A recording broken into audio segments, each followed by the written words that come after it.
Teoría psicoanalítica del Dr. Sigmund Freud, hecha por Harold Harper López. Para explicar el constructo del psicoanálisis hay que comprender las bases postuladas por el Dr. Sigmund Freud. Desde el planteamiento más riguroso de la psique, la implementación de las estancias psíquicas, las diferentes etapas del desarrollo psicosexual y de los diferentes métodos de evaluación psicológica con diferentes complejos, patologías y trastornos, hasta comprender el objetivo central de volver a la psicología algo fundamental del estudio. En grosso modo, la psicología entra entre los terrenos más complejos, siendo muy influyente en el análisis exhaustivo de cualquier conducta social, económica y política.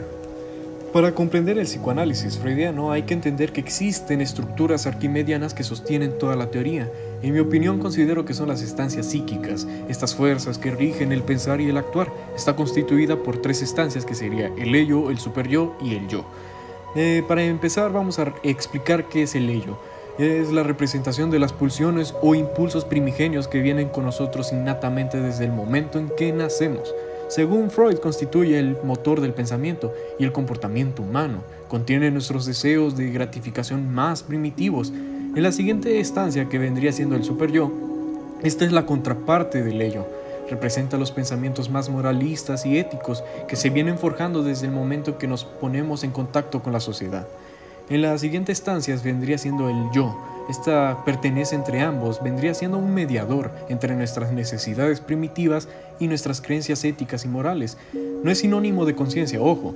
Esta existe en partes que son del inconsciente, o sea, interactúan y constantemente salen a lucir en momentos que uno considera como lapsus de que lo dije o lo pensé.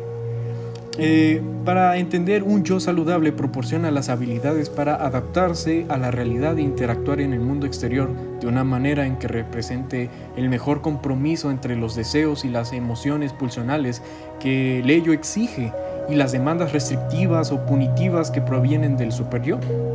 Como complemento a las estancias psíquicas está la topografía psíquica, que esta vendría siendo la estructura que es capaz de transmitir, transformar y contener la energía psíquica. Al igual que las estancias psíquicas, está constituida por tres partes, que sería el consciente, el preconsciente e el inconsciente. En el consciente radica el yo. Este es la zona en donde se transporta, en donde recibe la información del entorno y permite interactuar con él mismo. El preconsciente vendría siendo la parte del superyo.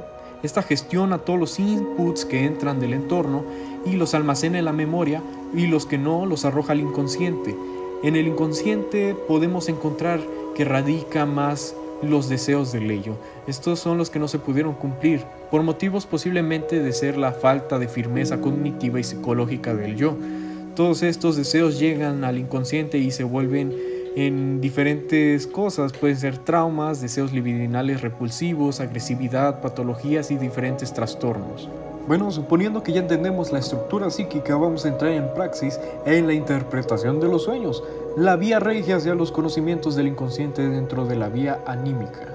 Bueno, a priori hay que entender qué es el deseo. El deseo es la satisfacción ligada a la imagen anémica que busca recrear otra vez esa satisfacción primera. Pero hay que entender que existe un motivo y una razón.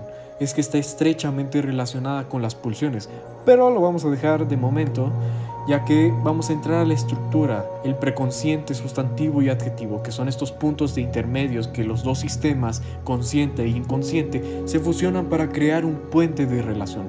Esta sirve para hacer la significación de los sueños, pero como todo, en los sueños pueden haber percances, como la represión, que es el mecanismo o proceso psíquico del cual sirve un sujeto para rechazar represiones o representaciones como ideas, pensamientos, recuerdos o deseos para mantenerlos en el inconsciente. Pero también se da el retorno, que son los contenidos que fueron reprimidos, que tienen constantemente a reaparecer. El material retorna de manera distorsionada o deformada, por ejemplo en forma de síntomas, sueños, actos fallidos, lapsus o fantasías oníricas diurnas. Después de todo lo explicado, Freud siguió avanzando con la idea de que un analista puede diferenciar el contenido manifiesto y el contenido latente de un sueño. El contenido manifiesto se refiere a la narración recordada que se desarrolla en el sueño mismo. El contenido latente se refiere más a los significados subyacentes del sueño. Durante el sueño, el inconsciente condensa, desplaza, forma representaciones del contenido del sueño, cuyo contenido latente es a menudo irreconocible para el individuo después de despertar. Bueno, las pulsiones son factores de energía innatos, o sea, nacemos con ellos. Existen aspectos tópicos, como el aspecto dinámico y el aspecto económico. Pero principalmente vamos a entender que es tópico. Tópico es donde acontece, es decir, que en el sistema psíquico que ocurre. Vamos a entender que el tópico dinámico es cualquier fuerza que entre en conflicto que interviene en la dinámica de su aparición y su desarrollo. Y en el aspecto económico como que cambia la cosa y se va más a las vestiduras energéticas digamos que ocurre en el nivel de la catexis o la distribución o el equilibrio de la energía pulsional. Pero lo más importante vendría siendo las pulsiones. La pulsión de vida, la pulsión de muerte, pero fueron nombradas por Freud como Eros y Tánatos. Eros es la pulsión de vida y es muy interesante porque es la pulsión sexual, es la pulsión libidinal, esta es la de trascendencia, la de perseverar, es la que mantiene a la especie viva. Pero luego está Tánatos, que Tánatos podría decirse que es un poco más compleja porque representa una emoción agresiva, aunque a veces también se resuelve como una pulsión que induce a volverse a un estado de calma, como un principio de nirvana o no de existencia. Se podría decir que hay un vacío en el cual existe este deseo. Este estudio lo llevó más en su postulado de protozoos, que es más allá del principio del placer, pero también eso es otro asunto para otro video.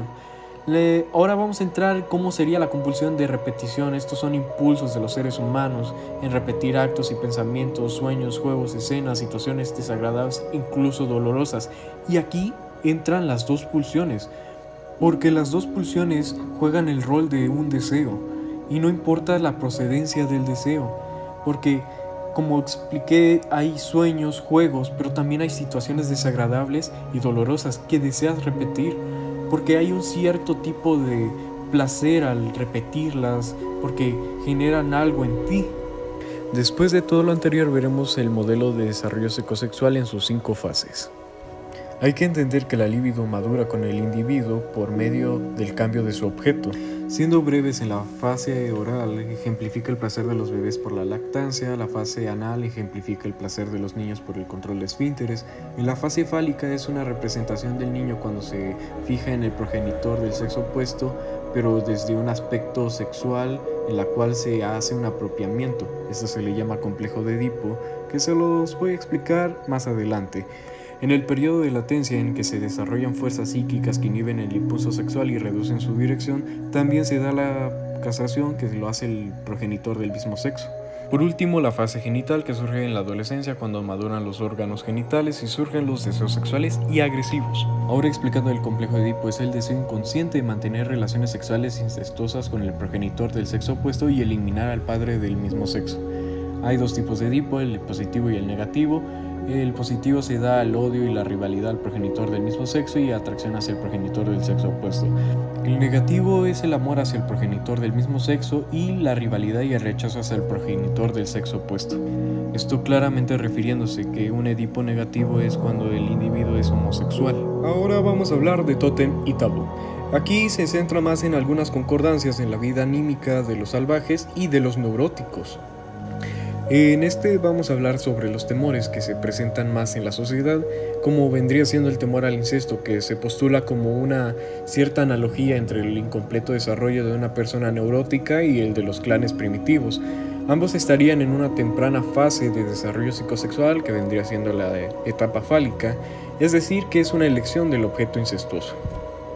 Bueno, también vamos a hablar del tabú y la ambivalencia de las emociones. El tabú corresponde más en la psique humana al trastorno de obsesivo compulsivo, es que se caracteriza por prohibiciones, sobre todo por prohibiciones de contacto.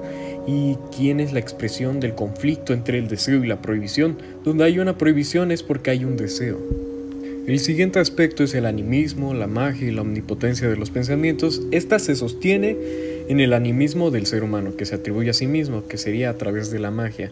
La omnipotencia de los pensamientos, así como los niños pueden imaginar que todos sus deseos son cumplidos a través de las alucinaciones, y que es muy similar a la manera que un neurótico imagina que lo que piensa y siente es efectivo sin importar sus coincidencias con la realidad. En la visión religiosa podríamos decir que La omnipotencia es el pensamiento atribuido a los dioses, lo que en el desarrollo personal corresponde a la siguiente fase, que sería la elección del objeto de admiración, de inspiración, de fe, que vendría siendo la sujeción a los padres. Todo esto evoca en la regresión infantil del totemismo, la imagen de la Sofía que regresa infantil al totemismo, solo que el animal no es idolatrado, sino temido. La fuente del temor del niño al animal es su propia ambivalencia frente a su padre, que resulta finalmente mediante una proyección al animal. Freud deduce que entonces que el totemismo está basado en una ambivalencia, que el animal representado no solo es venerado, sino también odiado y temido. Por último, vamos a hablar de lo que sería la psicoterapia y el psicoanálisis, más allá en el aspecto práctico y hacerlo entrar en función hacia un individuo que necesita de atención psicológica. Como fin en sí es buscar la cura del habla, que sería el paciente diciendo todo lo que se le pasa por la cabeza sin censurar nada de los recuerdos, pensamientos o sensaciones que tenga. El psicoterapeuta deberá facilitar esta asociación libre para identificar los posibles conflictos del paciente. Pero también hay que comprender que existen ciertas directrices, como sería la atención flotante, que el psicoanalista no debe privilegiar en su escucha ninguno de los elementos particulares del discurso del analizado. También podríamos encontrar otras cosas que nos permitirían ser más eficientes, como la asociación libre, que consiste en que el analizado exprese durante las sesiones de tratamiento todas sus ocurrencias, ideas, imágenes, emociones, pensamientos, recuerdos o sentimientos, tal cual como se les presentan, sin ningún tipo de selección ni estructura del discurso, sin restricciones ni filtros. Es más que nada tener el material bruto, que le parezca incoherente, impúdico, impertinente o desprovisto de interés, no implica, pero como todo tampoco puede ser muy sencillo, puede presentarse la resistencia, que es el conjunto de conductas y aptitudes de rechazo y de oposición de un paciente frente al tratamiento.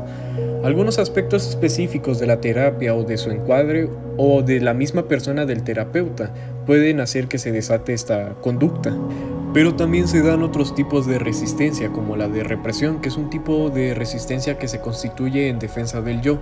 Esta se puede dar consciente o inconscientemente, porque se puede dar su origen en el sector inconsciente del yo. Y también se puede dar la resistencia de transferencia, dado que la transferencia constituye un sustituto de recordar y se basa en un desplazamiento de los objetos del pasado en los objetos del presente. Se trata también de una resistencia atribuible al yo. Luego también se puede encontrar lo que es el beneficio secundario de la enfermedad, que debido a que el síntoma se entiende como un compromiso entre el deseo y la defensa, hay una ganancia secundaria de mantenerlo, pues, lo cual también es una defensa imputable al yo. Y por último, dos tipos que provienen de otras instancias psíquicas, que sería la resistencia que proviene del ello, que se trata aquí principalmente de la compulsión de repetición y de la pegajosidad del líbido. Y después la resistencia del superyo, que se origina en sector también inconscientes de esa estructura psíquica que responde a los sentimientos de culpa y necesidad de castigo. Como cereza del pastel vamos a terminar con sus aportaciones. Podríamos hablar de los mecanismos de defensa, que si en sí no trabajó mucho en esa teoría, sí dejó cosas muy bien establecidas, que sería la negación, la represión, formación reactiva, la regresión, proyección, racionalización, la comprensión, la sublimación, que estas vendrían a ser factores que se podrían interpretar a la hora de hacer una terapia. Entre otras aportaciones, él habló del amor, considerando la fuerza inexplicable más grande que posee el hombre, pero sin embargo, Freud decía que se establecía 4 condiciones hacia nuestro cerebro para responder ante tales impulsos. La primera sería la posesión por la otra persona, que se refiere a cuando ocurre una ruptura amorosa. El hombre solo buscará a la mujer cuando ésta comience a salir con otro hombre. Después está la moral flexible, que según Freud decía que una mujer virtuosa y de buena reputación nunca era tan atractiva como aquella mujer que era más flexible en cuanto a su fidelidad y su lealtad, a lo que él llamaba amor de ramera.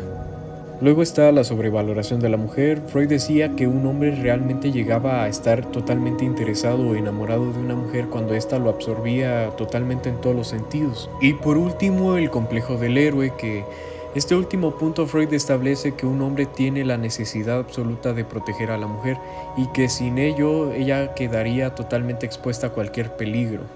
Como último aporte de los muchísimos que hizo Freud, voy a hablar sobre la ansiedad, y él consideraba que existían 3 tipos de ansiedad. Luego, la ansiedad neurótica, que tiene sus inicios en la niñez, puesto que normalmente se le suele castigar a un niño cuando hace algo que los padres consideran indebido.